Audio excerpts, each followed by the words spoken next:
제가 좀 준비한다고 해봤는데 이 요령이 부득이라 이게 많이 줄인다고 줄였는데 45장입니다. 100장 안 된 것을 제가 너무 감사드리고 하여튼 이거 다 지나가겠습니다. 다 지나가는데 하여튼 제가 끝나야 끝나는 거기 때문에 그냥 마음 편안하게 이렇게 푹 쉬시면서 들으시면 되지 않을까 싶습니다. 제가 오늘 준비한 것은 이승만 대통령의 또 다른 건국사. 건국사인데 어떤 건국사냐? 초인류 산업국 건국사.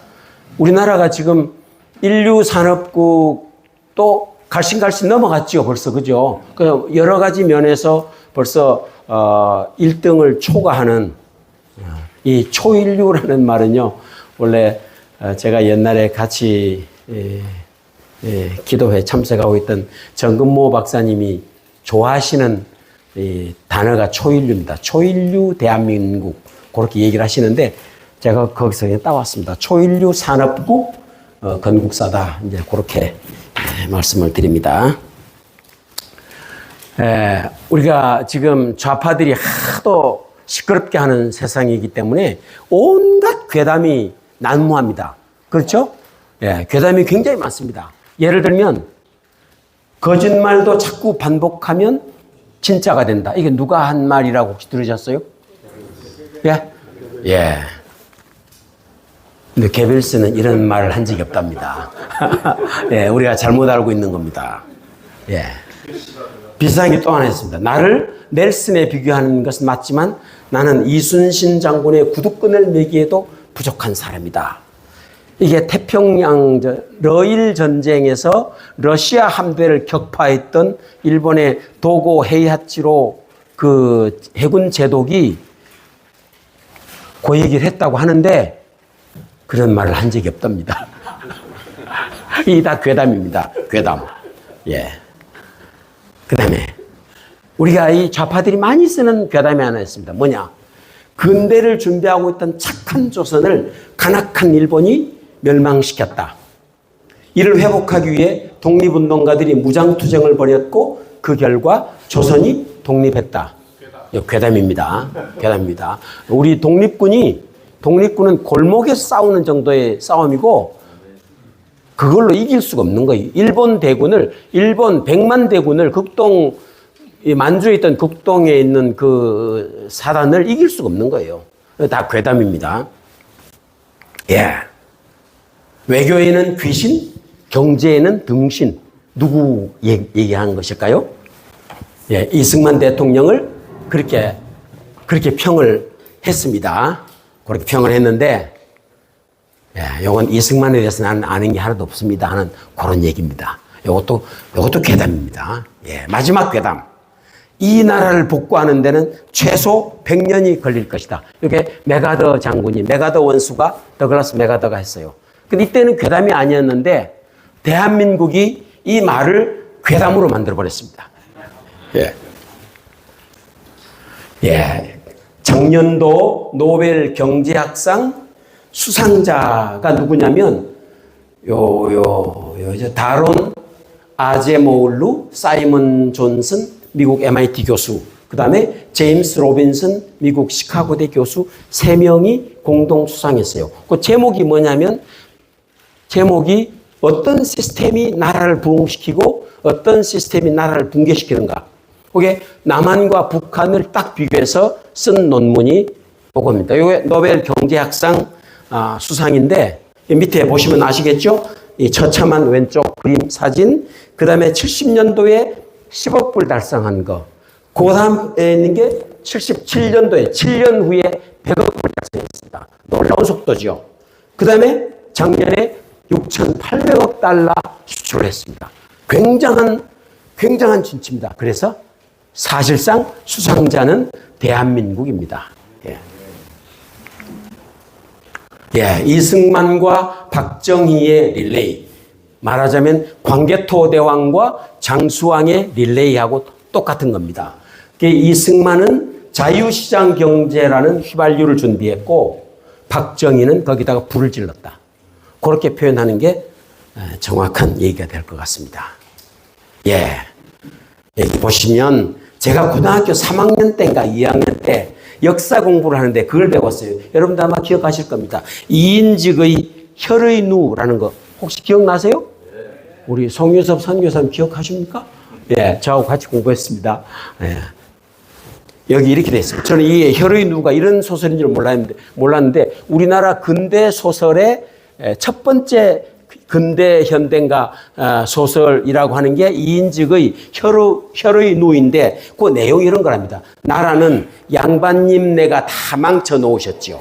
쌍놈들은 양반이 죽이면 죽고 계집이 어여쁘면 빼앗겼으니 옛날에는 그랬나 봐요.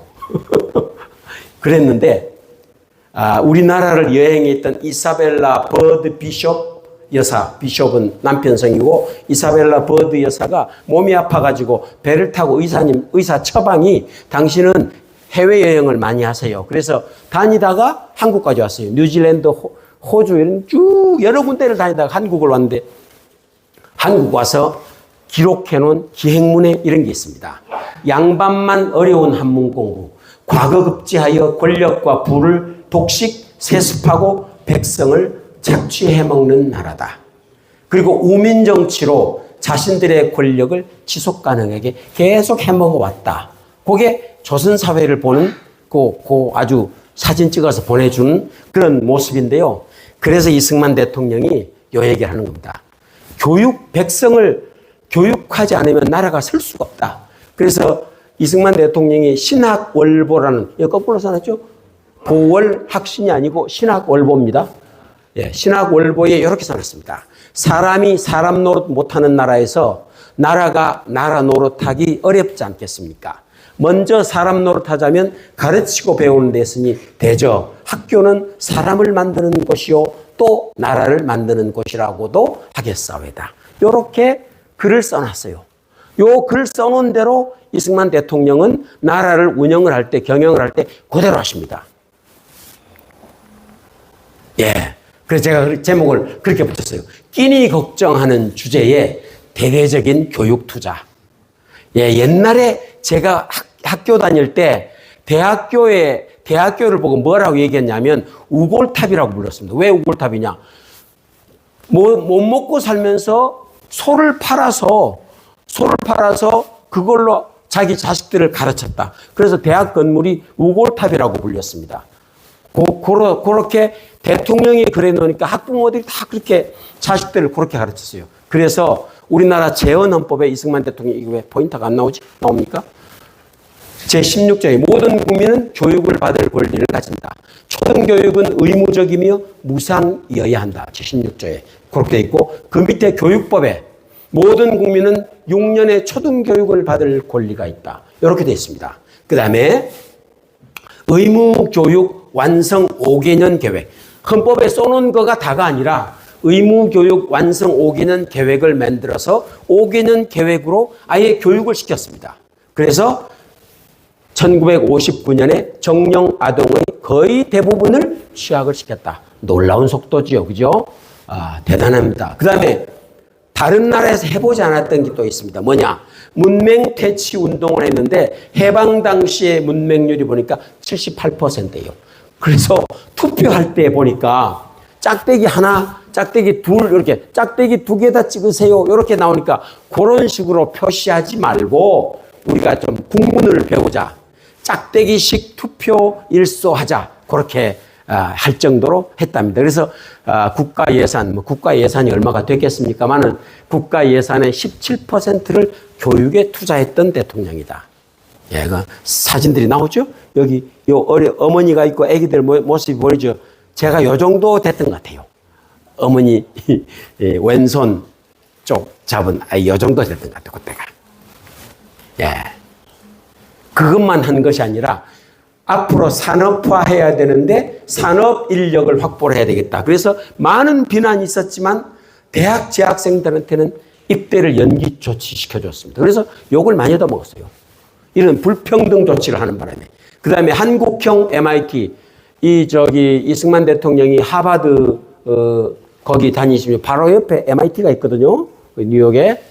그래서 거기를 보시고, 우리도 MIT 같은 학교가 필요하다. 그래서 인하공대를 인천에 있는 하와이, 뭐 자금을 넣어서 이렇게 하여튼 하와이에 있는 그 부동산을 팔아서 학교를 설립했다고 그래서 인하공대를 만들었고 이게 지금 MIT가 되어 있는지는 저도 잘 모르겠습니다. 그렇고 1959년에 대학 재학생 비율이 이미 영국을 추월했다고 써 있습니다. 우리나라가 그런 나라입니다.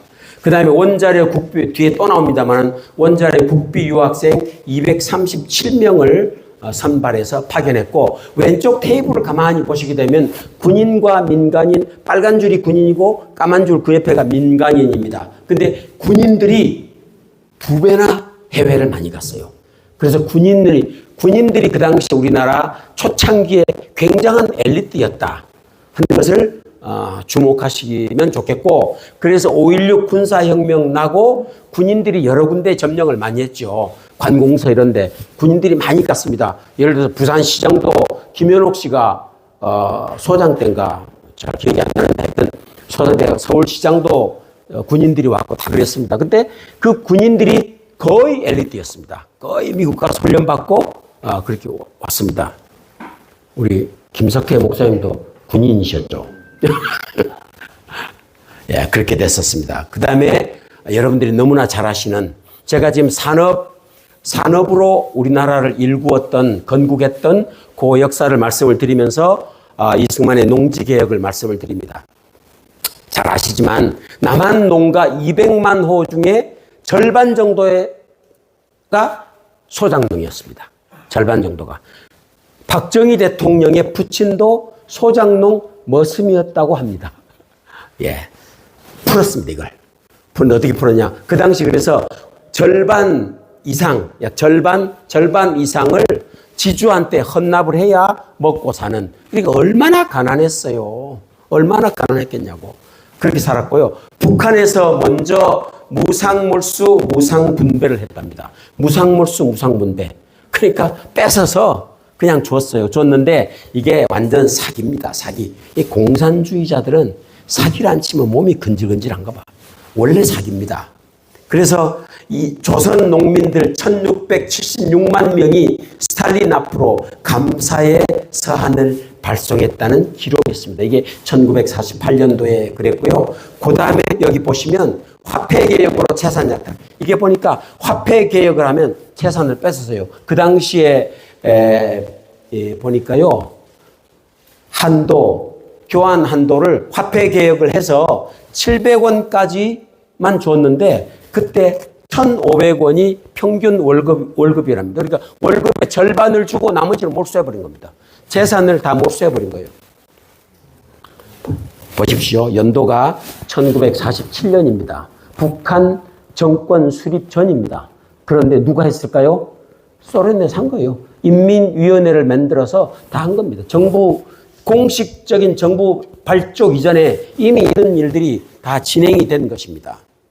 그 다음에 북한식 농지개혁의 치명적인 문제점을 이승만 대통령이 지적을 하고 우리는 그렇게 하지 않고 유상몰수, 유상분배로 농지개혁을 하겠다. 예, 그렇게 했습니다.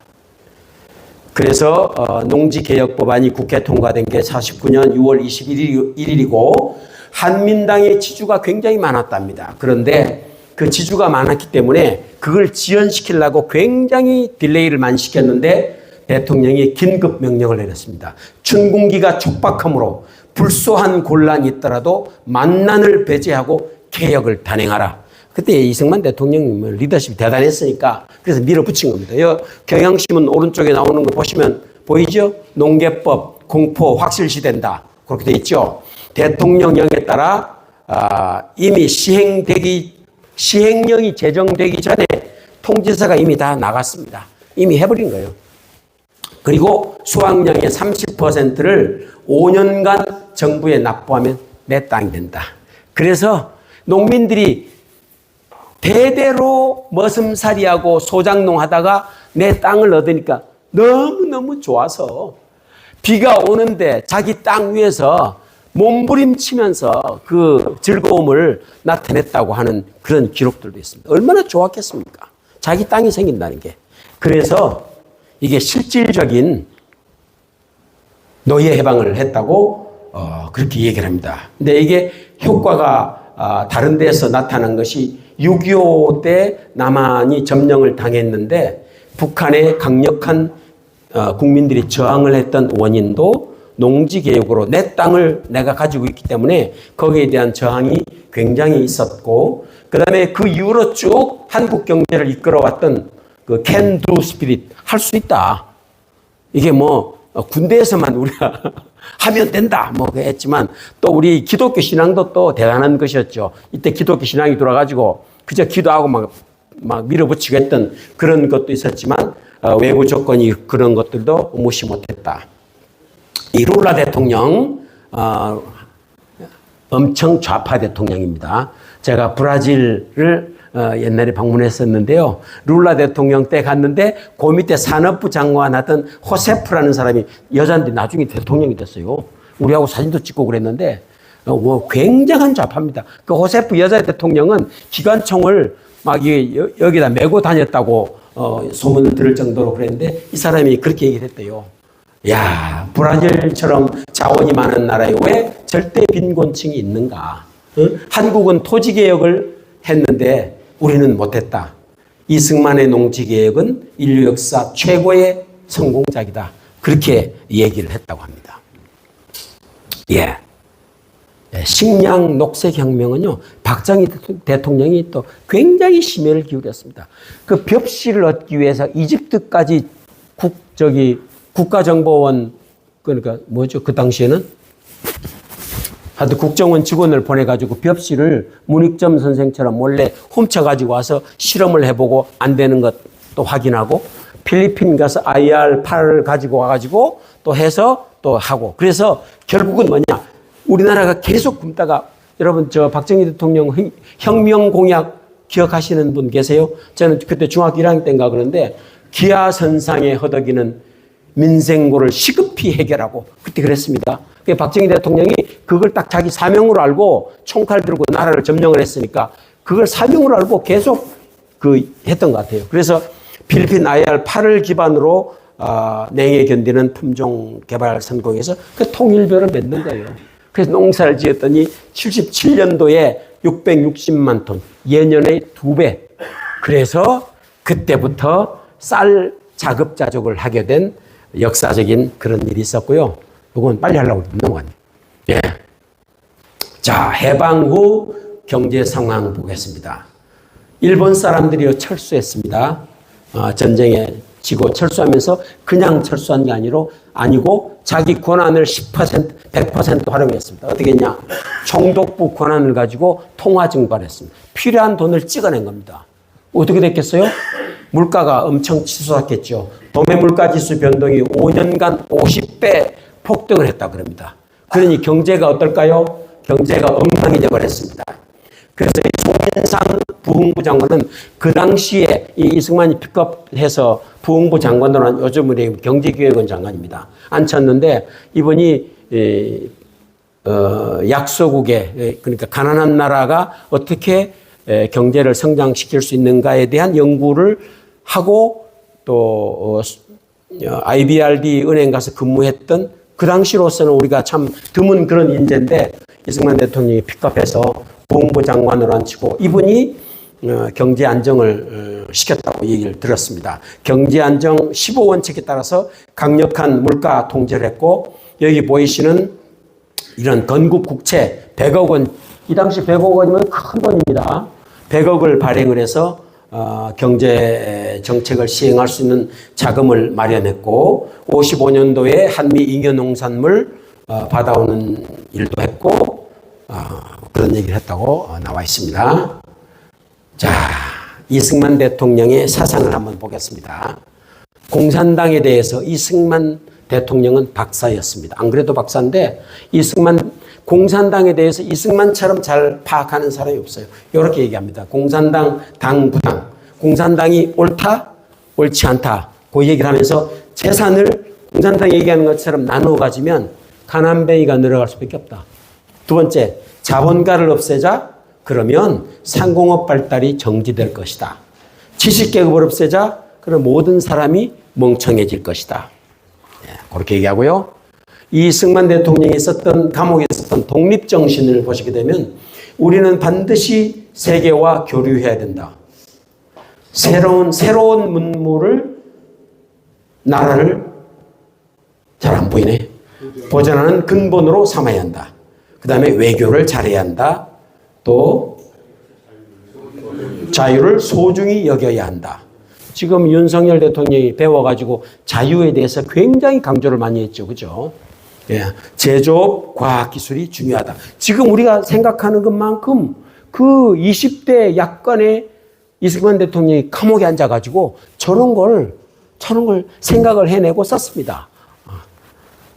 천재는 다르더라고. 천재는 달라. 예.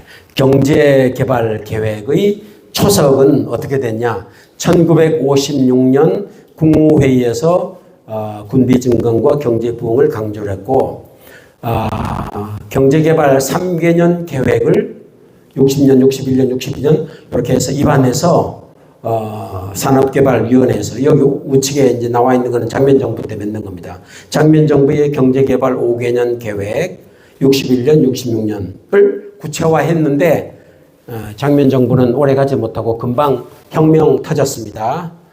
그렇게 됐고 또 이승만 대통령 시절에 중요한 게 있습니다. 충주비료공장, 한국유리, 문경시멘트, 설탕, 밀가루 생산시설을 만들었습니다. 왜 남한에 하나도 없으니까. 아무것도 없었으니까.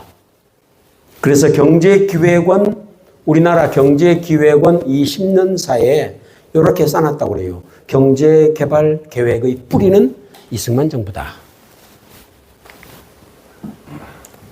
그 당시에는 우리가 먹고 살 재료가 한 개도 없었습니다. 그래서 이승만 정부가 쳐다봤던 게 우리나라의 유일한 자원 보고는 태백산에 있다. 그래서 태백산 개발을 서둘렀습니다. 그래서 그 안에 태백산 일대의 금, 중석, 석탄을 개발하자. 그래서 우리나라 국가 기본 동력으로 삼자. 중석은 우리가 텅스텐은 우리나라가 그 당시 수출할 수 있는 거의 유일한 자원이 돼서 달러를 벌어들이는데 굉장히 중요한 역할을 했었고요. 석탄은 그때 막 해서 연탄을 만들기 시작을 하면서 국민들 난방 자원으로 그렇게 썼습니다. 쓰고 그래서 그걸 개발하기 위해서 요 빨간 선대는 여기가 영주 철암 그래서 영암선이라고 얘기합니다. 영암선 86km를 굉장히 높은 산 사이 골짜기를 통과하는데 교각을 그 당시 실력으로 높은 교각을 세우면서 철로 건설을 했습니다. 그래서 굉장히 큰 역사를 그 당시로서는 요즘은 별거 아닌 것 같긴 하지만 굉장한 역사를 했고요. 그래서 이게 하다가 전쟁 터지고 전쟁 마무리하고 결국은 이 공사도 끝을 냈고 이런 사업을 통해서 관공업 생산이 3년간 12% 이상 성장을 했고 석탄으로 연료 보급을 함에 따라서 산림난보를 방지했다. 그 다음에 이어서 한백선, 제천에서 영월까지도 그 철도를 놓았고 결국 이 태백선 개발이 그 이후 물려받은 박정희 정권의 굉장히 중요한 그 미천이 됐다. 그렇게 얘기를 합니다. 그 다음에 우리가 놓칠 수 없는 것이 이승만 대통령의 눈부신 인맥 외교. 대단했죠. 그 미국에 있는 여러 인맥을 활용해서 국가에 굉장한 도움을 받았습니다. 이승만 정부 때 미국과 ECA라고 해서 원조 협정을 받았습니다. 2차 대전 끝난 이후로 미국이 영국이나 프랑스나 이런 유럽 여러 나라에 경제 원조를 했습니다. 경제 원조를 했는데 그 나라가 더 가까울 텐데 특히 영국이나 이런 데하고 미국이 가까울 텐데 누가 원조를 제일 많이 받았냐? 대한민국이 제일 많이 받았습니다. 기록상으로. 31억 불인가 32억 불 가까이 우리가 미국 원조를 받았습니다. 이게 누구 힘이냐? 이승만의 힘입니다. 이승만 개인의 인맥을 가지고 뭐 이렇게 돈이 없어서 난처하다 그러면 장관들이 와서 하소연을 하면 방에 가서 알겠다고 그러고 혼자 타자를 친답니다. 타자를 쳐서 보내면 그 다음에 한 뭐 몇 주 있다가 부산항에 큰 뭐 물자가 화물선이 들어오면서 물자가 들어오고 했다는 그런 일화가 있을 정도로 대단했고요. 디젤 기관차, 뭐 이승만 대통령이 디젤 기관차 위에 올라가 있고요. 디젤 기관차 도입했고 AID 주택. 저는 지금도 내 젊을 때 영동 AID 주택 여러분 기억나세요? 예, 그때 얻은 겁니다. AID 주택. 그 다음에 식량, 비료, 석유 공업시설 등 지원받아 정부 예산으로 충당을 했고 발전함. 우리나라가 해방되자마자 발전함이 인천 앞바다에 들어왔습니다. 인천 앞바다에 들어오고 부산 앞바다에 들어오고. 왜? 전기가 없으니까. 우리나라 한반도의 전기의 거의 대부분을 북한이었습니다. 북한 수풍 수력발전소가 70만 킬로와트짜리인데 아시아 최대 수풍발전소입니다. 근데 그거 다 뺏겨버렸잖아요. 다 뺏겨버리고 남한이 하나도 없으니까 발전함이 들어왔고 그 다음에 당일리 화력발전소에 발전소를 짓기 위해서 운영요원들이 백텔의 직원들이 가서 훈련받고 제가 또 당일리 발전소에 근무도 했었습니다. 예. 제가 이 공부를 해보니까 제가 했던 것들이 많이 나오더라고요. 예. 예, 그렇고요.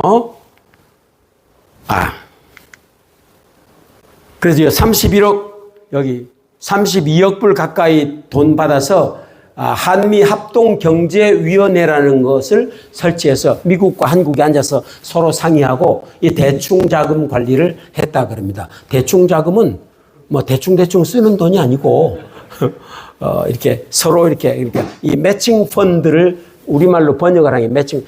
미국이 100원 넣으면 우리도 100원 넣고 뭐 요게 매칭 펀드가 대충자금입니다. 그래서 이렇게 해서 전체적으로 경제 계획을 미국과 같이 상의해서 했다는 얘기고요. 미국 기술원조단의 도움을 많이 받았습니다. 그래서 그때 자립경제로 가려고 그러면 수출 드라이브를 해야 된다. 그때부터 그런 얘기를 들었어요. 그래서 박정희 대통령이 왜 수출에 그렇게 역점을 뒀는가. 그때 이미 이승만 정부 때 했던 얘기를 다 받은 겁니다. 받아서 그렇게 했고요. 외국 회사의 자본기술 유치를 권고를 받았고 그 다음에 IMF, IBRD 55년도에 가입해서 국제 신인도를 높였고 서울대 미네소타 대학의 기술 교류가 시행이 돼서 우리 송유섭 선교사님하고 저하고 같이 공대 그 기숙사에 살았는데요. 그 기숙사가 그 당시에 우리가 듣기로 미네소타 대학에서 지어준 기숙사라고 들었습니다. 우리가 거기 살았습니다. 그때 그건 잘 몰랐는데 기록을 보니까 이렇게 나와 있습니다. 그래서 그 기술 교류가 시행이 됐고 이승만 정부는 이런 조언에 따라서 외자 도입법을 공표를 했습니다. 그래서 이 외자 도입법이 그 이후에 바톤을 이어받은 박정희 정부 때도 거기에 굉장한 자극을 받고 같이 했는데 중요한 게 있습니다. 한국은 전쟁 위험 국가로 분류했다. 이 워리스크 국가로 분류를 해서 차관을 얻기가 보통 어렵지 않았습니다. 이게 미국이 우리를 많이 도와줬지만 워낙 이승만 대통령이 깐깐하고 자기 욕심대로 막 끌고 나가기 때문에 이승만 대통령을 컨트롤하기 위한 방법 중에 하나로 이렇게 해놓은 겁니다. 예, 나중에 박정희 대통령이 수출 드라이브로 했다는 그 배경을 제가 말씀을 드렸고요. 예, 아까 제가 한미경제위원회 말씀드렸죠. 할 때마다 상의를 해야 되는데 원조 자금을 아까 32억 불을 받았다고 그랬죠. 원조 자금 사용 방법으로 미국과 항상 싸웠습니다. 근데 미국 방침은 뭐냐? 미국은 1타 2피. 이게 원래 고스톱 용어입니다. 죄송합니다. 1타 2피는 한 번 때리고 피 2개 가져가는 거예요. 1타 2피, 더블킬인데 뭐냐? 돈을 주면 한국이 전쟁 중이기 때문에 한국에 물자를 보내야 된다 그러면 그 돈을 일본에 보내서 일본에 있는 공장을 살려서 거기서 물건을 생산해서 한국에 보내는. 그래서 한국도 돕고 일본도 돕고 그리고 더블킬입니다. 그래서 그런 작전으로 항상 했는데 나중에 전쟁 끝나고 나서 그래서 여기 나와 있죠. 로버트 머피 주일 대사가 그렇게 고백을 합니다. 51년, 53년 전쟁 중에 원조 물자 7억 불 이상을 일본에서 구매해서 빠른 속도로 일본이 생산 기지가 됐다. 7억 불이면 적은 돈일까요? 적은 돈 아닙니다. 엄청 큰 돈입니다. 그 다음에 아까 제가 앞에 말씀드렸죠. 문경세멘트, 인천 판유리 공장, 충주 비료 공장 다 굉장히 중요한 공장들인데 이걸 다 미국에서 반대했어요. 사다 써라. 수입하면 되지 않냐. 돈은 내가 대줄게. 이승만 대통령 아니야. 우리가 생산할 수 있어야 돼. 낚시하는 법을 가르쳐야지 말이에요. 고기를 주면 어떡하냐. 맨날 싸웠습니다. 그래서 이승만 대통령을 견제하고 싶어서 미국이 가만히 있질 못했죠. 그래서 그래도 이승만 대통령이 이걸 뿌리치고 결국 공장을 건설했습니다. 근데 미국에는 장군 중에 한 사람이 이걸 도와줬어요. 제가 이름을 잊어먹었어요. 갑자기 생각이 나는데 동상을 세워줬습니다. 이승만 대통령이 하도 고마워가지고 미국을 배신 때리고 한국을 도와주는 바람에 이승만 대통령을 도와주는 바람에 그렇게 해서 했다는 얘기가 있고요. 그 다음에 요건 지금 제가 확신은 못하지만 자 보십시오.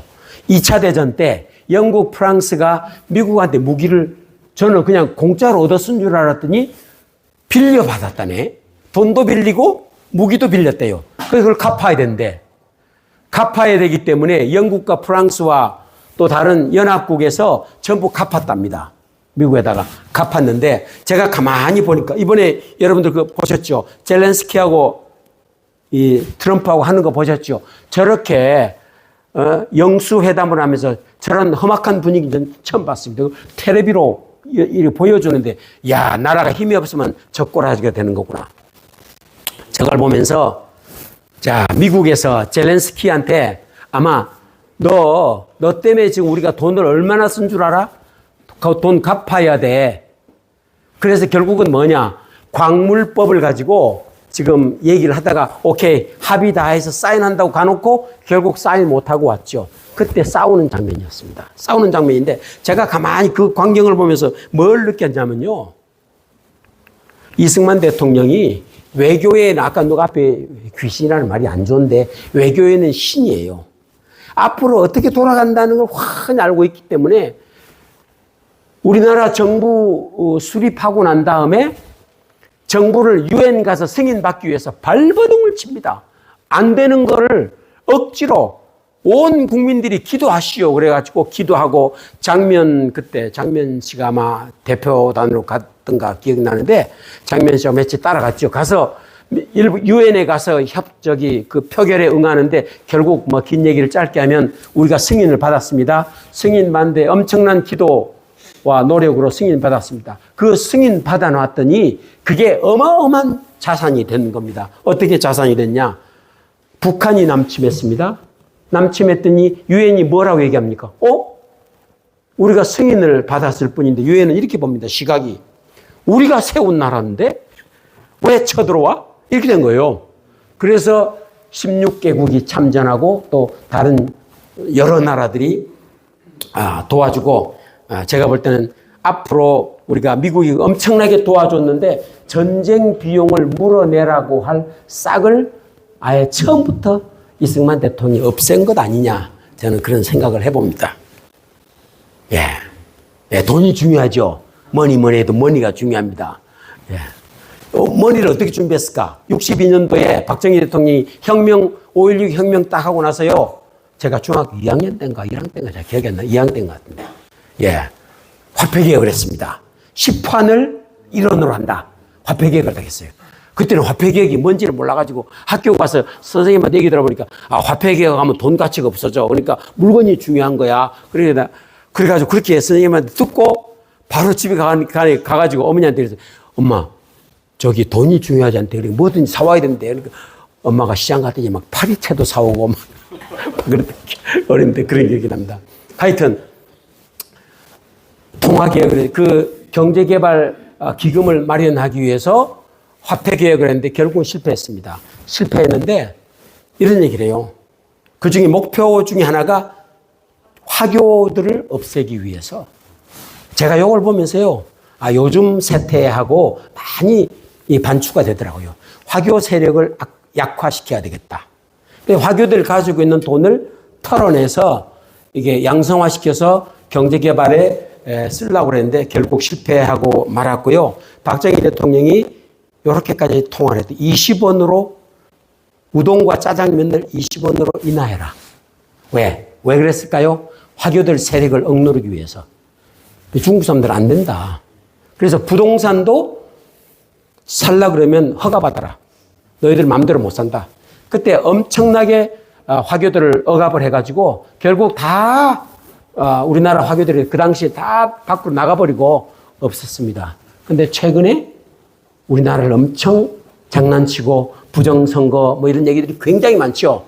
이게 배웠어야 되는데 우리가 못 배운 그런 거 아닌가 생각이 들고요. 그 다음에 여기 여러분들 잘 아시는 대로 그때 데모들 많이 했지만 65년도에 한일 협상을 합니다.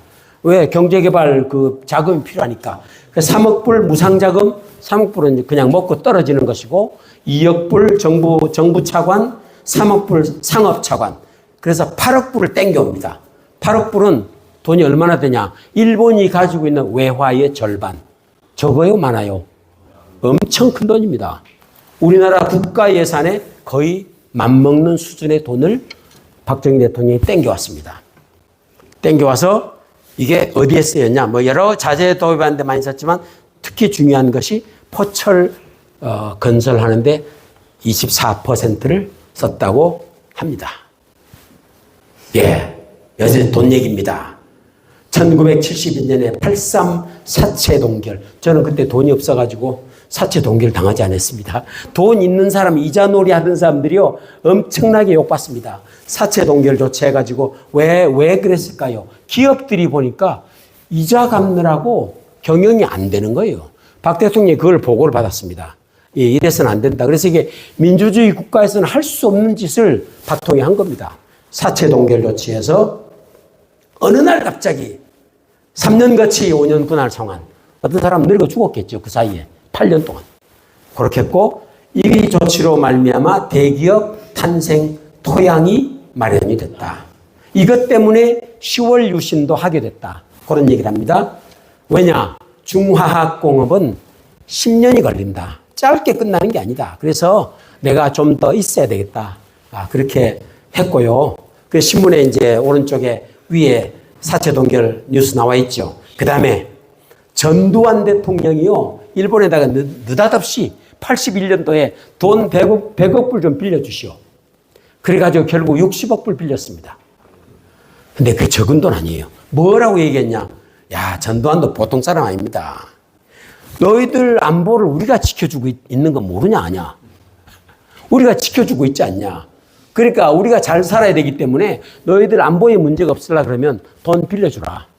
그래서 100억 불 가지고 땡기다가 결국 60억 불 뉴스 나온 게 신문에 나온 게 60억 달러 빌렸습니다. 제가 그래서 이 보면서요 가만히 느끼는 게 그렇습니다.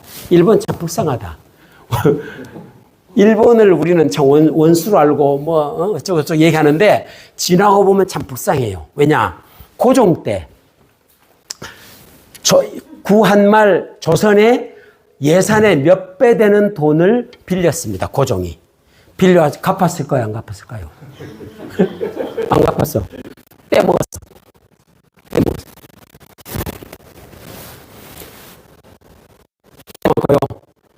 그 다음에 이제 우리 점령을 당하긴 했지만 패전하고 남기고 간 재산이 누가 얘기합니다. 중국은 우리한테 와서 다 훑어갔지만 일본은 놓고 간 게 너무 많다.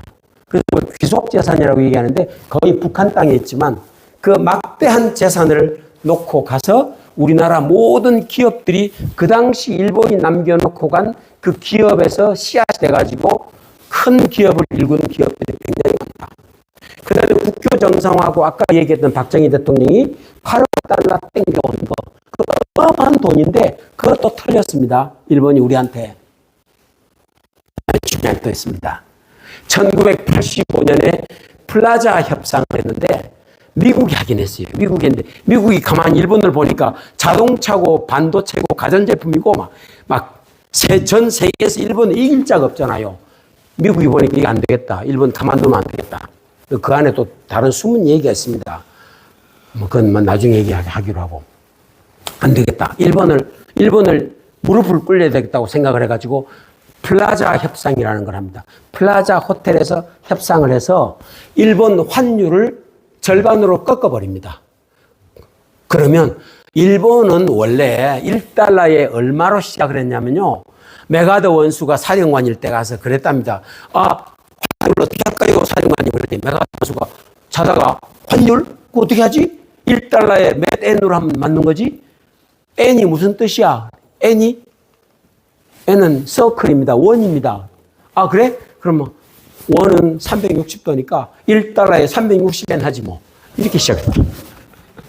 그렇게 시작을 했는데 그게 이제 내려와가지고 뭐 300 얼마까지 내려왔다가 이때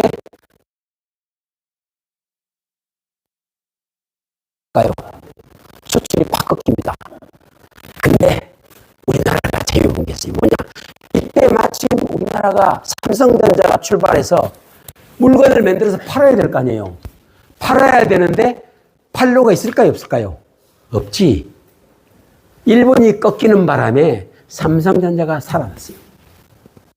또 현대차가 86년에 처음 미국으로 수출 시작했습니다.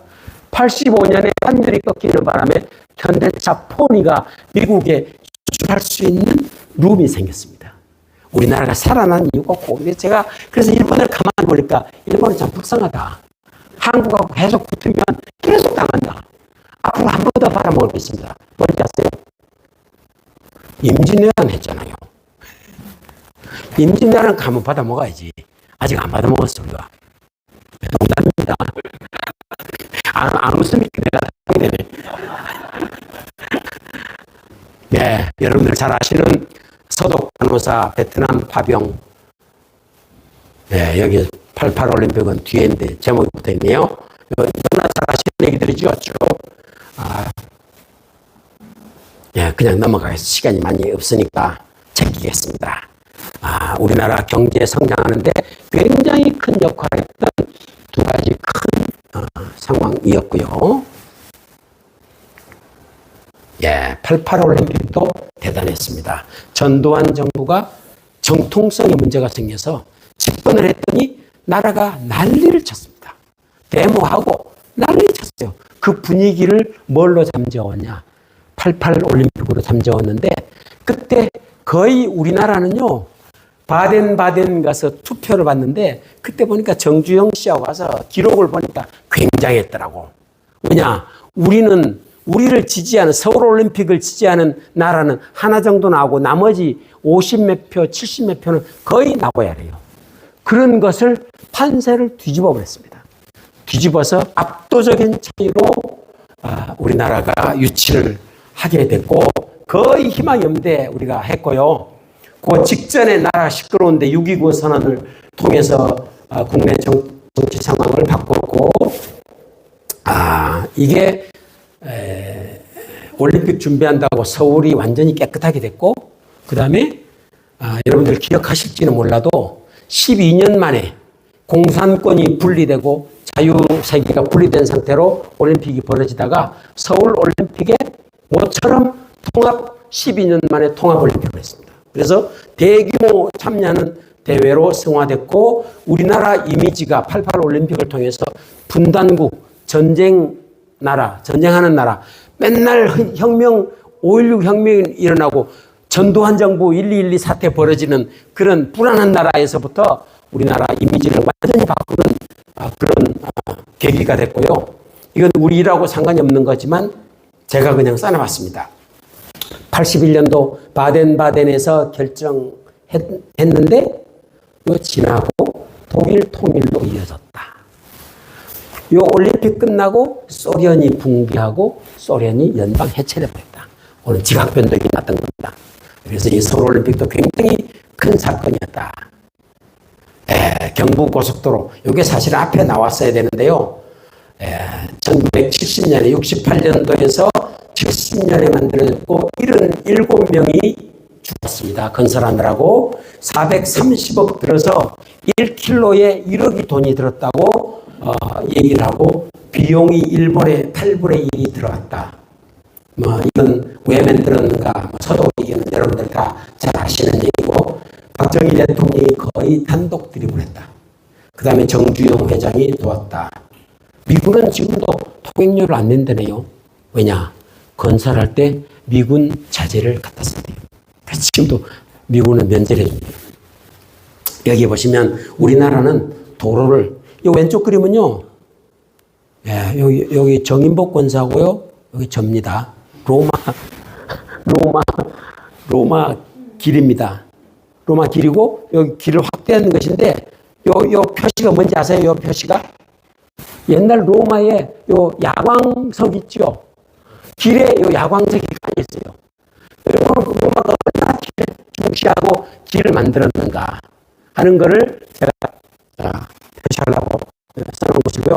박지원의 열아일기를 보시면 중국에도 험한 길은 있지만 수레가 가지 못하는 곳이 없다. 그런데 우리나라는 길이 험하여 수레를 쓸 수가 없다니, 수레를 쓰지 않으니까 길이 닦이지 않을 뿐이다.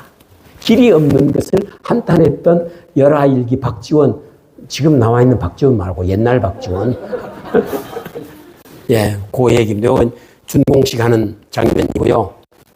그래서 이 참 경부고속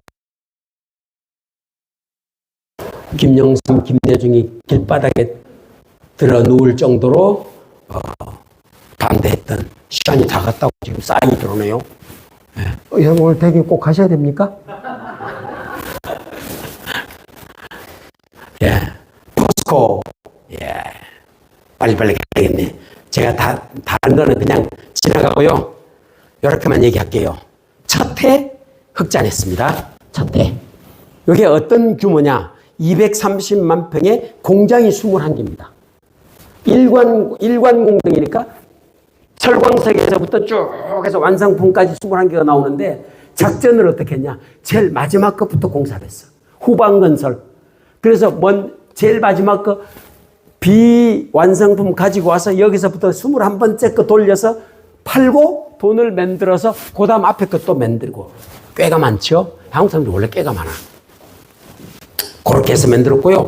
요걸 앞에 제가 돈을 일본 차관 가지고 와 썼다고 그랬죠? 그래서 이렇게 얘기했습니다. 박태준 회장이 막 공갈을 쳤습니다. 제철소는 조상의 핏값으로 짓는 것이다. 실패하면 우양우해서 동해바다로 가서 다 빠져 죽자.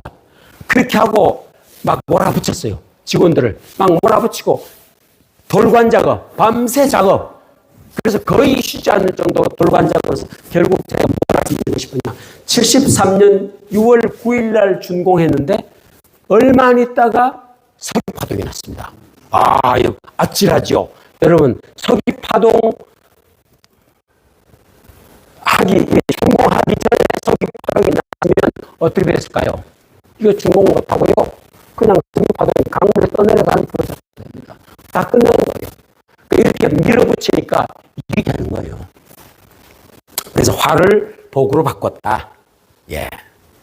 조선산업, 우리 대통령하고 트럼프하고 통화했던 얘기 들으셨죠? 예, 시간이 많이 가니까 넘어갑니다. 예, 그렇게 해서 우리나라가 1등 됐습니다. 조선소 짓고, 배도 짓고, 동시에 지은 사상 유례 없는 그런 짓을 정주영 회장이 했습니다. 자, 예. 원폭 얘기하겠습니다. 원폭. 앞에는 위에 있는 것은 그냥 원자폭탄, 밑에 있는 것은 수소폭탄입니다. 대개 얼마나 강도가 차이가 있을까요? 1대 1000 정도 됩니다. 원폭의 1000배 정도가 됩니다. 수폭은 수소하고 리튬 같은 가벼운 금속을 원료로 썼고요. 2차 대전 끝나더니 다들 놀랐습니다. 그래서 소련이 미국 원폭을 개발했던 퍽스라는 기술자를 소련 간첩으로 썼습니다. 그 사람을 불러다가 소련 원폭 개발하고 바로 미국보다도 빨리 수폭을 터뜨렸습니다. 그래서 아이젠하워 대통령이 놀랐어요. 아이고, 이야. 나중에 간첩도 잡긴 했지만 아이젠하워 대통령이 놀래가지고 1953년 12월 7일 날 이래서는 안 되겠다. 앞으로 원자력을 전쟁용으로 쓰지 말고 평화적인 이용으로 합시다. 그래서 Atoms for Peace. 그래서 그거 선언을 합니다. 그래서 미국이 가지고 있는 원자력 기술을 다 공급을 해주겠다. 그럴 테니까 절대 당신들은 위험한 거 만지려고 생각하지 마시오. 그래서 우리나라 이승만 대통령이요, 이렇게 했습니다. 이승만 대통령을 방문했던 에너지 전문가 듀크 파워 회장이었다고 하는데요. 미국 대통령이 그 당시 아마 보좌역이었다고 얘기를 해요. 이 사람이 에너지 박스를 우라늄 하나 조그만을 들고 왔어요. 이승만 대통령을 만나가지고 얘기했답니다. 카카, 어떻게 해야 되겠습니까? 제가 볼 때는 석탄보다도 훨씬 더 효율적인, 그리고 이 자원이 한국에는 없으니까 자원이 머리에 있는데 머리에 있는 자원을 써서 활용을 하십시오. 그러려 그러면 원자력을 써야 됩니다. 그래서 우라늄을 보여줬다는 얘기가 있습니다. 그래서 그걸 에너지 박스라고 얘기한다는데 그게 58년도 얘기입니다. 이승만 대통령이 딱 알아듣죠. 알아듣고 바로 뭘 했냐. 55년도에 아까 말씀드렸죠. 아이젠하워 대통령 선언 말씀드렸죠. 바로 제1차 국제회의 열리니까 다른 나라 같으면 정신이 없는데 안 보낼 텐데 기술자들을 보냈습니다. 보내서 자료를 다 긁어와라. 다 긁어왔습니다. 긁어오고 원자력 법을 공부하고 원자력 유학생 237명을 파견했는데 이 파견 갔던 사람 중에 저희들은 바로 배웠던 사람들입니다. 그 당시에. 그래서 제가 항상 원자력 1.5세대라고 얘기를 합니다. 그 다음에 대통령 직속 원자력원 강력급으로 설립을 했고 1959년도에 제가 이때 초등학교 6학년 때인데 이때 내 앞에 선배, 우리 바로 누나가, 한 살 많은 누나가 있었는데 누나들은 안 배웠던 걸 배웠어요. 뭐냐, 원자가 있고 원자 핵이 있고 그 교과서에 실려 있더라고. 6학년 교과서에. 그때 그거 기억나고요. 우리는 강철같이 단결하여 백두산 영봉에 태극기 날리자. 그게 제일 교과서 제일 뒤에 보면 거기 써져 있고 그때 그랬습니다. 그래서 그때 그런 걸 가지고 공부를 했고요. 예.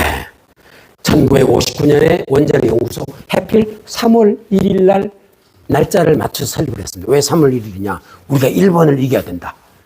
그래서 일본 참 불쌍한 나라예요. 일본을 이겨야 된다. 그래서 그렇게 했고요. IAEA에 가입했고, 그 다음에 실험용 원자로를 1962년도에 설치했고요. 미국에서 또 도움받았습니다. 미국 제너럴 아토믹사하고 트리가막2 100kW를 했고, 기공식 하는 장면 나오고, 우리나라 이공계 최초의 이공계 연구소라고 하는 원자력 연구소 위에 있죠. 그거 설립을 해서 다른 월급보다도 3배나 월급을 줬어요. 원자력 연구소 부러워요, 아주. 예, 고리 1호기 최초의 원전 1호기입니다. 제가 발전산업의 장자 고리 1호기라고 썼습니다. 이게 돈이 얼마가 들어갔냐? 1560억이라고 써놨는데요. 1560억이 이 당시 국가 예산이 1560억이에요. 적은 돈이 아닙니다. 1560억이고. 한전이 주사업자가 됐고, 예, 중요한 게 요겁니다. 여기 뭐라고 썼죠? 고정가라는 얘기가 뭘까요? 돈을 계약을 했으면 계약한 돈만 준다 이거예요. 거기다가 물가 상승 넣어서 얼마 올려주고, 이게 보통 발전소가 이게 70년, 한 8년 걸렸거든요. 8년 걸렸으면 8년 전하고 8년 후하고 월급이 같아요, 달라요? 다르잖아요, 이 노동자들. 그 월급을 따로따로 쳐줘야 되는데 그렇게 안 쳐줬어요. 우리는 그냥 그 돈 줄 테니까 1,500억 줄 테니까 네가 알아서 치워줘. 그 웨스팅하우스한테 딱 씌웠습니다. 그 다음에 여기 다양한 우리가 원전한다고 그랬더니 로비가 어마어마하게 들어왔답니다. 저는 그때는 몰랐는데 들어왔어요. 그래서 피답을 가압경수로형으로 결정했어요. 지금 지나고 보니까 이게 너무 선택을 잘한 거야. 너무 선택을 잘했어요. 뒤에 또 얘기할 기회가 있는지 모르겠지만 일본의 후쿠시마 사고 났더니 어떻게 됐습니까? 막 지진의 해일 나가지고 이 발전소에 물이 넘쳐가지고 난리가 났죠. 그래서 발전소 그냥 떠내려가지고 좋은데 발전소가 어떻게 됐어요? 위에서 뭐 했어요? 폭발했죠. 잘 모르세요? 발전소가 폭발했습니다. 그 폭발한 거는 원자력이 폭발한 게 아니고 발전소 안에 지르코늄이 고온에 이렇게 물하고 합쳐지게 되면 물에 들어가 있는 수소를 지르코늄이 산소를 뺏어가 버리니까 수소가 나와요. 그 수소가 나오면 지붕 꼭대기에 수소가 가득 모입니다. 그러면 뜨거우면 그 수소가 터져버려요. 그래서 원자탄이 터지는 게 아니라 그 수소가 폭발하는 거예요. 수소 폭발하는데 일본 원자로는 우리나라 원자로 PWR형에 비해서 요 규모 사이즈가 5분의 1밖에 안 돼. 그러니까 모이는 게 금방 모여서 금방 터져요. 금방 터져버리죠. 그래서 PWR 가경수로를 택한 것이 너무너무 잘한 거예요.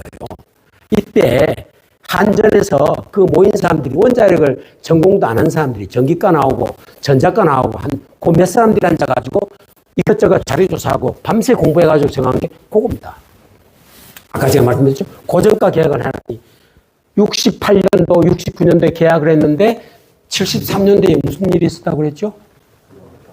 네. 네. 오일 쇼크냈습니다. 석유 파동이 났습니다. 석유 파동 나면 물가가 올랐을까요? 내려갔을까요? 되게 쉬운 질문만 합니다. 물가가 오르고 임금이 오르고 나라가 엉망이 되어버렸습니다. 기름은 깡통 들고 다니도 기름 넣어주는 데도 없고 난리가 났습니다. 그 공사비 당연히 올려줘야 되겠죠. 그래요, 안 그래요? 아무 생각이 없어요. 공사비 올려줘야 되는데 우리는 현명하게도 고정가 계약을 했어요. 누가 멍들었을까요? 계약자가 멍들은 겁니다. 우리는 그냥 앉아서 배 두드리고 앉아있으면 돼. 웨스팅하우스가 멍들은 겁니다. 원전 15년 계획을 최영섭 과기부 장관이 대통령한테 보고를 했는데요. 요 2000년까지 44기 건설은요, 제가 미국 시장을 2달 동안 다니면서 우라늄 얻으러 다녔습니다. 우라늄 광산 구하러 다녔습니다. 그때 광산 구하러 다닐 때 약관에 제가 31살짜리가 그 레터 하나 써가지고 그때 쓴 내용이 뭐냐. 우리가 앞으로 2000년까지 44기의 원자력 발전소를 건설할 계획이다. 그래서 우라늄이 필요하기 때문에 우라늄을 좀 내놔라. 그리고 다니면서 200몇 개 회사를 제가 교섭하고 다 돌아다녔습니다. 예, 고리 1호기 성공했습니다. 성공했더니 발전소 건설 전과 차이가 상황이 너무 달랐습니다. 물가가 어마어마하게 뛰었고요. 상황이 완전히 달라졌습니다. 그래서 1년 반 돌렸더니 원가 회수를 했어요. 이런 장사가 어디 있어요? 이거는 한전이 이렇게 장사를 잘했다는 얘기는 대한민국 장사입니다. 대한민국만 이런 게 아니라 앞에 아까 제가 말씀드렸죠? 포철 말씀드렸죠? 오일 쇼크 직전에 준공해가지고 물건 팔았더니 물건 값은 높지. 고철 미리 사놨지. 원광석 사놨지. 우리나라가요, 복 받은 게 이게 보통 복이 아닙니다. 물론 우리가 죽을둥살둥했죠. 죽을둥살둥했는데 그게요, 다 하나님의 복을 받은 겁니다. 이런 어마어마한 일들이 있어서 잘 나간 겁니다. 예. 이게 뭐 제가 설명해드려도 여러분들이 시험에 나올 것도 아니고 뭐 그냥 쭉쭉쭉쭉 넘어가겠습니다. 하여튼 우리 원전 기술을 우리 걸로 만들었고, SMR이라고 하는 스몰 모듈라 원자로도 우리가 만들어서 이게 왜 처음에 시작하게 됐냐. 원자력 연구소에서 처음에 시작을 하면서 그때 저한테 와서 제가 하전했을 텐데 저한테 이렇게 저를 꼬시더라고. 우리가 새로운 유형의 원자로를 만들어야 되는데 그게 뭐냐. 지금 해군하고 협의를 하고 있는데 2007년도 얘기입니다. 해군하고 협의를 하고 있는데 해군에서 핵잠을 지금 하려고 한다. 그냥 가만히 생각하니까 핵잠을 해야 되겠더라고. 왜냐, 중국과 일본 사이에 뚫고 나가야 되겠는데 핵잠이 아니면 그 뚫고 나가기 어렵잖아요. 그래서 모듈라 소형 원자로를 만들어서 잠수함에 얹어서 그걸 끌고 나가야 이게 될 거 아니겠어요. 그래서 이제 우리 한전에서 같이 협력을 해서 그때 시작을 한 게 SMR을 시작을 하게 됐고 요즘 우리나라가 한참 빛을 보고 있죠. 예, 빨리빨리 가겠습니다. 북한 캐도 원전 사업. 예. 이 때문에 제가 캐도 원전 마무리할 때는요, 2008년도 1월 4일인가 동무한테 전화를 받았습니다. 우리가 당신들 부지를 접수할 때 우리 인민군이 접수할 것일 테니 물러나시오. 알겠다. 오바. 그러고 보냈습니다. 그래서 우리가 그렇게 캐도 끝냈고요. 예, 여러분들 잘 아시는 바라카 원전 사업이 수출해서 잘 돌아가고 있습니다. 여기 서 있는 대통령은 원자력하고 아무 상관이 없는 대통령이 서 있는 겁니다. 예, 원자력을 아주 미워하는 대통령이 해외에 가서 서 있는 겁니다. 예, 이거는 체코 원전 24조짜리 계약하고 사진 찍은 겁니다. 야, 이거 넘어가겠습니다. 웨스팅하우스하고 지적재산권 분쟁에 타결됐다는 얘기하고요. 한국 원전의 강점이 뭐냐? 세계 최고의 기술력이다. 잘 망가지지 않는다. 방사능 물질 잘 새지 않는다.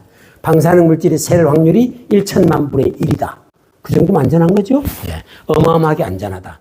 가격은 우리는 킬로와트당 2,700불인데 프랑스는 4,000불을 줘야 찍는다. 그 다음에 중요한 거, 우리는 공기를 꼭 맞춘다. 그 다음에 돈도 맞춘다. 돈 더 달라고 하지 않겠다. 그 다음에 제일 끝에 거, 기술 전수 우리 해주겠다. 왜냐, 우리도 기술 없는 데서 배워온 것이기 때문에 우리 편안하게 기술 전수 해주겠다.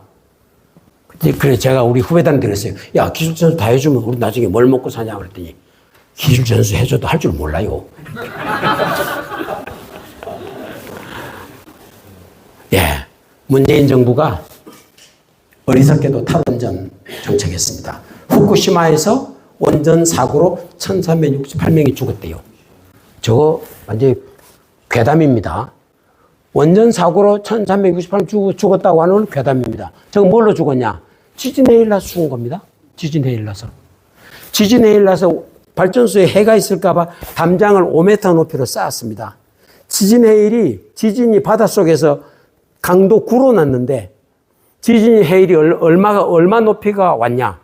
13m짜리가 왔습니다. 그럼 5m로 쌓은 게 괜찮을까요? 안 되지. 당연히 안 되지. 넘어가지. 그러면 담장을 좀 더 높이 쌓지. 누가 알았어요? 그렇게 될 줄? 그러고 그게 공짜입니까? 담장 쌓는 게 그게 다 돈인데 됩니까? 하여튼 그래서 난리가 난 거거든요. 그리고 바닷물. 후쿠시마 바닷물이 흘러가면 어디로 갈까요? 알라스카로 갑니다. 한국으로 오지 않습니다. 절대 한국으로 오지 않습니다. 이재명이가 저것 때문에 단식했잖아요. 이재명이 불쌍해. 별걸 가지고 다 단식을 하니까. 단식했잖아요. 절대 후쿠시마 나온 방사능은 한국에 절대 오지 않습니다. 어떤 게 올까요? 중국 발전소에서 사고 나면 그게 한국으로 옵니다. 예, 우리가 하류에 있기 때문에. 그 다음에 월성 1호기, 제일 마지막 거. 월성 1호기는 돈 7천억을 들여서 그 안에 프레셔 튜브 이런 것들을 새로 다 개비했습니다. 근데 죽였습니다.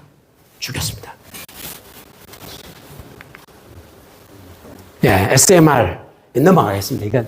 이건 지금 어디까지 왔냐? 우리나라가 가장 잘 만듭니다. 가장 잘 만드는데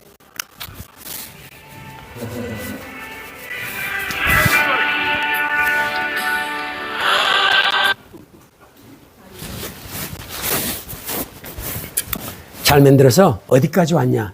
여러분 TSMC가 뭘로 유명하죠? 파운드리로 유명하죠? 예, 우리나라가 원전 파운드리가 됩니다. 그걸 누가 하냐? 두산 에너빌리티가 하도록 될 정도로 우리나라가 어마어마한, 제가 초일류라고 얘기하는 겁니다. 초일류가 되어 있습니다. 예, 자, K방산 얘기. 원래 방사는 제가 전문이 아닌데, 예, 1969년에 닉슨 독트린이라고 나왔습니다. 아시아 방어는 아시아인이 해라. 이제 월남전 하다가 안 되니까 도망가려고 지금 닉슨 얘기했습니다. 박정희 대통령이 심각하게 받아들였습니다. 이거 월남 얘기뿐만이 아니라 우리나라도 해당이 된다. 그래서 얘기한 게 뭐냐. 그 다음 해에 우리나라도 국방산업을 키워야 되겠다. 그래서 1970년 8월 6일 날 ADD를 개소했습니다. 열었습니다. 그리고 그 다음에 바로 그 다음에도 아니네. 5개월 이후에 번개 사업이라는 걸 때렸습니다. 박정희 대통령이. 국산 무기 개발해라. 71년도면요. 아직 포스코가 완공되기도 전입니다. 우리나라 제철산업 아직 없을 때요. 그래서 M1 소총, 카빈 소총, 기관총, 60mm 박격포, 3.5인치 로켓 발사기, 지뢰 이런 걸 개발하라고 그랬어요. 미국 걸 갖다가 까서 열어보고 줄자로 재가지고 다 그대로 만들어 봤습니다. 했더니 돼요. 돼서 바바바박 쏘아봤습니다. 아우, 잘 돼. 며칠 쏘아봤더니, 쏘니까 대가리가 휙 날아가 버렸습니다. 나중에 보니까 아예 소재 문제가 많다. 이대로는 안 되겠다. 그래서 이제 그것까지 나중에 하게 됐고요. 75년까지 200km 지대지 미사일 개발 특명을 내렸습니다. 그래서 7년 후인 78년도에 배꼽 미사일, 이제 나중에 우리 핵 개발하고 연결되는 스토리입니다. 배꼽 미사일을 성공을 했습니다. 그 다음에 핵 개발이 무궁화 꽃이 피었습니다. 예. 자꾸 이제 이게 왜 이렇게 됐냐. 주한미군 감축 계획이 70년도에 그때부터 얘기가 나왔습니다. 그래서 5년 후에 완전히 철수한다고 미국에서 자꾸 이제 발표를 했어요. 그래서 1972년 9월에 핵개발 지시를 합니다. 국가안보회의에서. 뉴스에 띄우질 않았어요. 이건 워낙 민감한 얘기이기 때문에 띄우질 않았습니다. 국가안보회의에 지시를 해서 우리가 추진하고 있는, 그때는 원전 1호기도 준공하기 전입니다. 원전 개발과 상호 보완적으로 해라. 그렇게 해서 했는데, 그래서 그 지시를 받고 여러 나라를 타진을 했더니 미국은 뭐 이빨 안 나라고 프랑스하고 실무작업을 해서 원자력 연구소하고 프랑스 CEA하고 상담이 진척이 됐어요. 그래서 이제 폭탄을 만드는 방법이 두 가지입니다. 하나는 우라늄탄, 하나는 플루토늄탄. 그래서 여기 우측에 보시게 되면 이 그림이 나와 있죠. 여기 우라늄이죠. 우라늄이 자연계에 존재하는 원소 중에서 가장 무거운 게 우라늄입니다. 우라늄이고 인공으로 만들 수 있는 물질이 요 넵튜늄, 플루토늄, 아메리슘 이렇게 쭉쭉쭉 올라갑니다. 몇 개 이제 다 끝나는데, 그래서 요거는 인공 물질들이고 요거는 이제 자연이죠. 그래서 우라늄이 폭탄을 만들 수 있는 235는 0.71%밖에 안 돼요. 많아요, 적어요? 적죠. 아주 적죠. 99.2 몇 %가 우라늄 238입니다. 거의 대부분이. 근데 우라늄 238은 원자로 안에 들어가면 중성자를 먹어서 지가 그 안에서 변화를 일으켜서 뭐가 되냐. 플루토늄 239, 플루토늄 240, 241, 242 이렇게 변합니다. 거의 쭉쭉쭉쭉 변해요. 근데 플루토늄도 홀수 난반은 핵무기가 되지만 짝수 난반은 되질 않습니다. 그냥 무용하지는 않고 짝수 난반은 우라늄 중성자를 하나 더 집어 먹으면 바뀌니까 그렇게 바뀝니다. 그래서 우라늄을 가지고 해보려고 꿈을 꾸다가 우라늄은 너무 힘이 많이 들어. 요즘 왼쪽에 있는 그림이 누군지 아세요, 이거? 김정은이가 있습니다. 예, 김정은이 북한에 가지고 있는 원심 분리기. 여러분 보십시오. 우라늄 238하고 우라늄 235하고 차이가 얼마 있어요? 300개 차이가 없죠. 질량 차이가. 그 알맹이 차이가. 그러니까 이게 차이가 날까요, 안 날까요? 거의 안 납니다. 그래서 거기에다가 이걸 또 기체로 만들기 위해서 그 안에 6불화 우라늄을 만들어요. 우라늄 하나에 불소를 6개를 갖다 붙입니다. 그러면 불소 하나가 118인가 뭐 그래요. 질량수가. 그러면 그게 차이가 얼마냐면 거의 330에다가 333 뭐 이런 차이로 납니다. 그거를 분리하려고 그러니까 얼마나 힘이 들어요. 미국이 일본에 터뜨릴 원자탄을 만들기 위해서 테네시벨 TVA에서 엄청난 수력 발전을 돌려서 그걸 가지고 우라늄을 농축을 했습니다. 농축을 하는데 여기 나와 보이시는 것, 요거 이제 아마 원심 분리기 같아요. 여기 나와 있는 그림은 요 개수가 적어요, 많아요? 어마어마하게 많죠. 수백 개의 단계를 거칩니다. 여기서 이렇게 분리를 하고, 여러분 쌀도 이렇게 쌀에 있는 그 돌조가리를 걸러낼 때도 이렇게 해가지고 쌀하고 돌하고는 차이가 많잖아요. 그런데도 이렇게 해가지고 몇 번 하죠. 그죠? 그런 식으로 분리를 하는데 굉장히 힘이 듭니다. 전기가 어마어마하게 들어가고 굉장히 힘이 들어갑니다. 그래서 일본에 터트린 게 하나가 플루토늄탄, 하나는 우라늄탄인데 추가로 안 될 걸 대비해서 하나를 더 가지고 있었습니다. 하나 더 가지고 있는 게 우라늄이 너무 힘드니까 거기에 플루토늄 탄을 하나를 예비로 가지고 있던 겁니다. 그래서 어디까지 갔죠? 예, 그래서 이제 플루토늄 탄으로 만들기로 가닥을 잡고 73년 말에 ADD와 원자리 연구원에서 같이 계획서를 만들고 요 사람들 합의해서 200명을 해외에서 스카우트를 했습니다. 여기 보시면 여러분 핵폭탄이 이런 겁니다. 예, 이제 프랑스하고 하다가 이제 말았는데 이게 임계질량이라고 있어요. 임계질량, 그러니까 핵물질을 여기 빼놨다가 임계질량이 될 정도로 모아주면 지가 저절로 터져요. 지가 터지는데 터지는 순간에 임계가 될까요? 안 될까요? 임계가 와야 되죠. 그래서 핵심이 뭐냐? 임계로 모아주는 그 시간을 몇 밀리세컨드이긴 해도 이게 오래 가야 돼. 오래 꼭 잡아줘야 돼.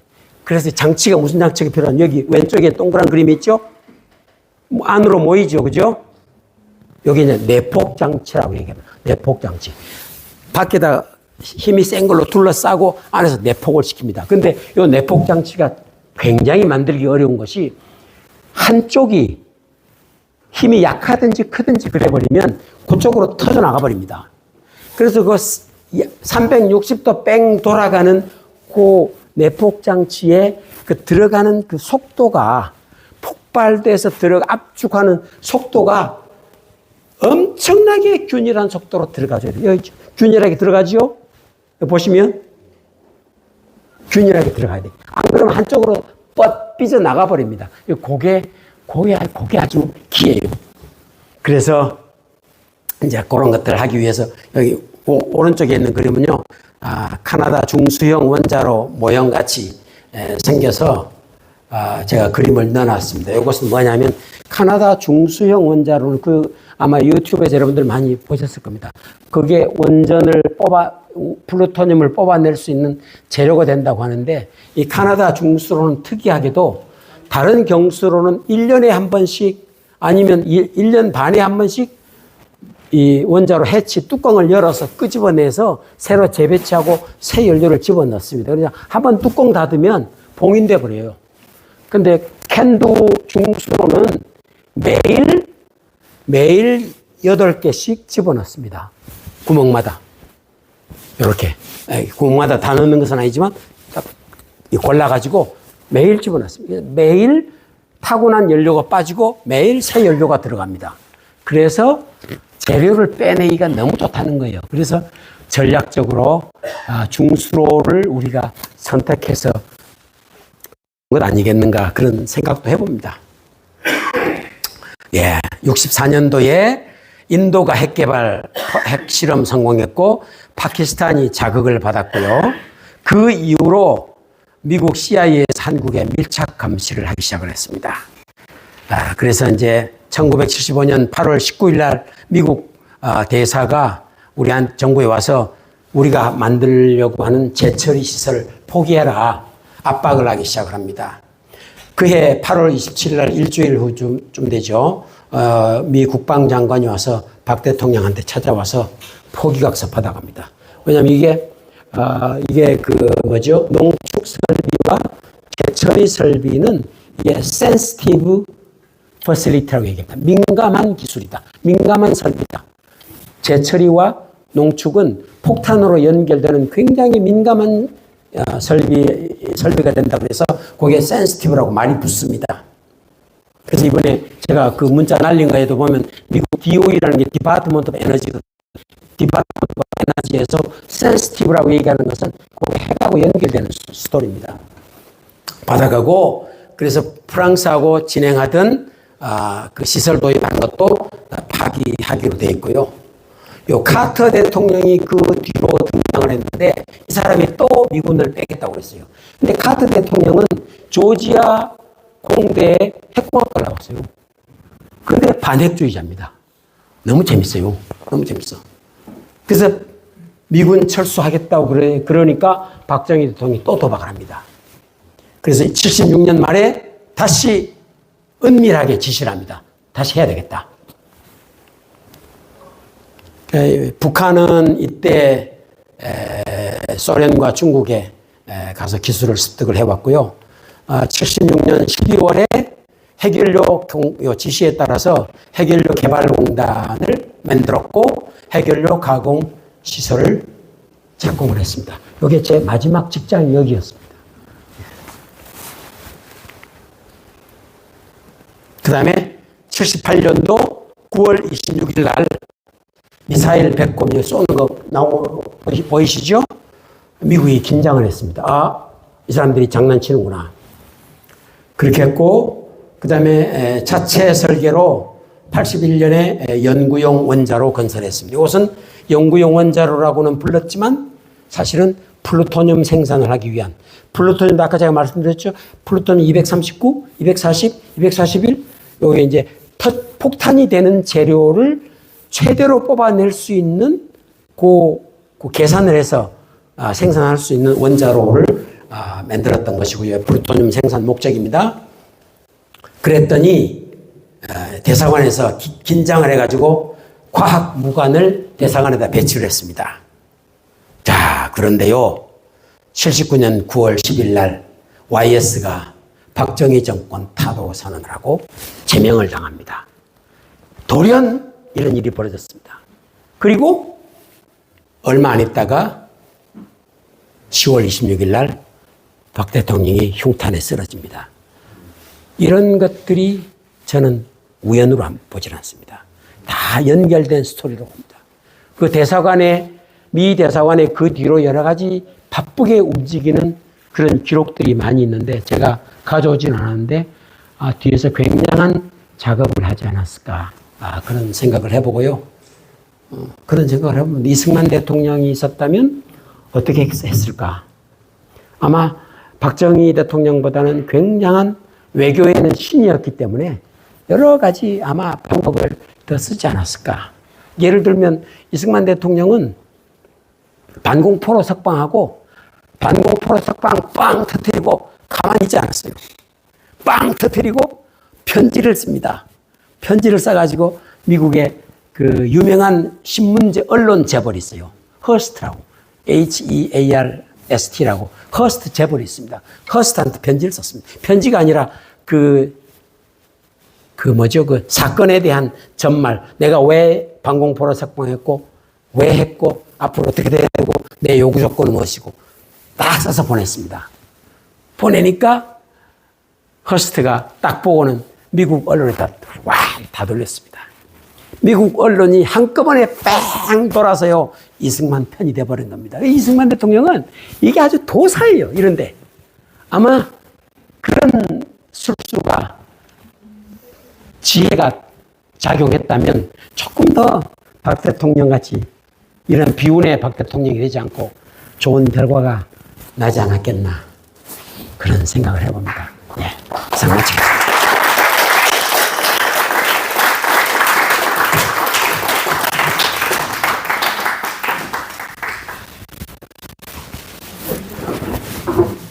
다시 한번 우리 대표장님께 큰 박수로